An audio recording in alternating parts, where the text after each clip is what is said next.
What is up, you guys? Welcome or welcome back to my channel. Nikki here, and in today's video I'm gonna be talking about why Thinkorswim is horrible for traders and what's been going on with my trading journey. And you guys, I don't know, because it ain't good, and you already know the drill. Let's get it. Ooh, big bag. You not talking money, you can miss me with the chit chat. I'm not with the rah-rah or the riff. Alright guys, so first things first before I talk about what's been going on with Thinkorswim, and if you don't know, Thinkorswim is the trading platform for TD Ameritrade, and so I had been using that over the last year and a half, like on and off. I took quite a hot minute off, to be honest, trying to get back into it. But you guys, like, I had some issues in the past, and I don't know if it's because I use a Mac and TD and Thinkorswim is not super fitted for a Mac, but let me tell you, this thing has been so bad. Like, it's so glitchy. The times, even though it says real-time data, is like super hella delayed, and it's like shutting off on me randomly, and it won't actually just stay on my two monitors. And that might be a monitor problem. I might need a new USB-C cord for the one monitor, I don't know. But that issue aside, there's still some serious issues, and when you're scalping and day trading in the stock market, you definitely want to be able to have confidence in your platform to be able to not only execute trades but get out of trades and have proper incoming data. So it's been a hot mess for me. And here's the thing, and here's what's kind of pissing me off about it, because I had this plan, okay, this idea, this great creative moment to think, you know what, I'm going to start filming every single day of my trade recaps, and at the end of the week, my Saturday videos are going to be my weekly trade recap videos. And you already know, like, I am not a day trader. I don't know what to do. I'm in the red, okay? I ain't a professional. I'm not flossing with all this money and whatnot. I don't know.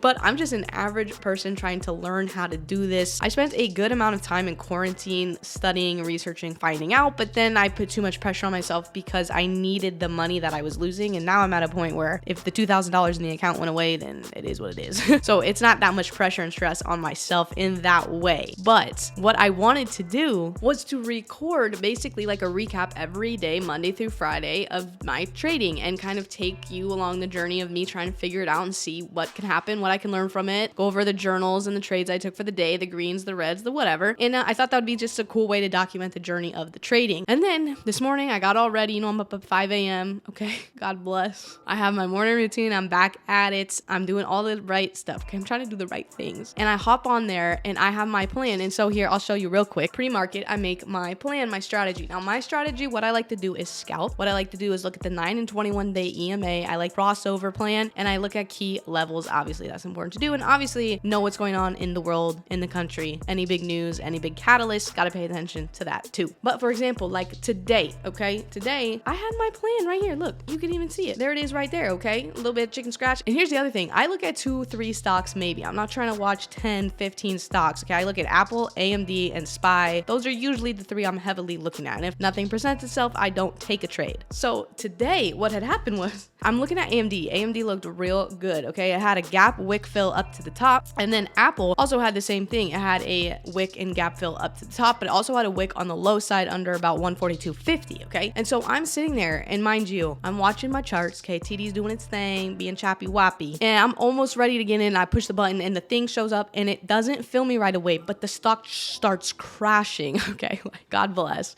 And luckily it was for a put, so at least I knew I was on the right track, but it never filled me.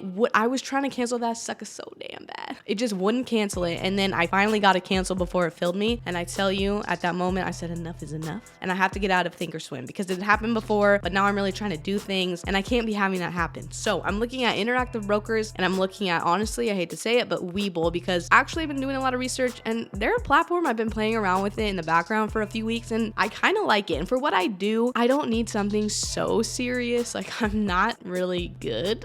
So I just need something that's going to run better on my computer. And when I was playing with Webull, it was flawless. There was no issue whatsoever. So I'm thinking I'm leaning towards that, but I also know IB is super good and super quick for in-out scalping, for the executions and all that kind of stuff. So I'm gonna weigh the pros and cons. If you use either one of them for trading, can you let me know down below what you think? Because it's very important to me that I figure this out. And also, could you give the video a thumbs up? Because I think this idea is kind of fun, and it holds me accountable, and we can learn together, and I think it's just super cool. So I'm sorry that this week's trade recap didn't actually actually happen, but I'm in the process of getting that $2,000. I put it in this morning to withdraw it from that account. So it should see my bank account hopefully 3 to 5 business days. I don't really know. And then I have to get it into the new platform that I do decide to use. So it's probably going to be another week or two probably. And I don't know if it takes super long for the funds to even settle. So bear with me, but just know that is my game plan. And I thought that'd be a fun thing to incorporate into the channel. So if you're feeling it, smash the thumbs up button. Also, if you are into making money and having a good ass time, you should probably consider subscribing by hitting the NB in the bottom corner or the red subscribe button down underneath the video below. Join the crew. I post 2 videos a week on this channel all about that. Okay, we on a journey of just having a good ass time and making money. That's what we do. And you guys already know, if you made it this far, you are my most favorite freaking people in the entire world. Come here, you know I love you.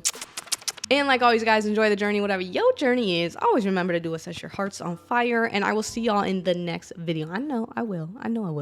Bye, guys.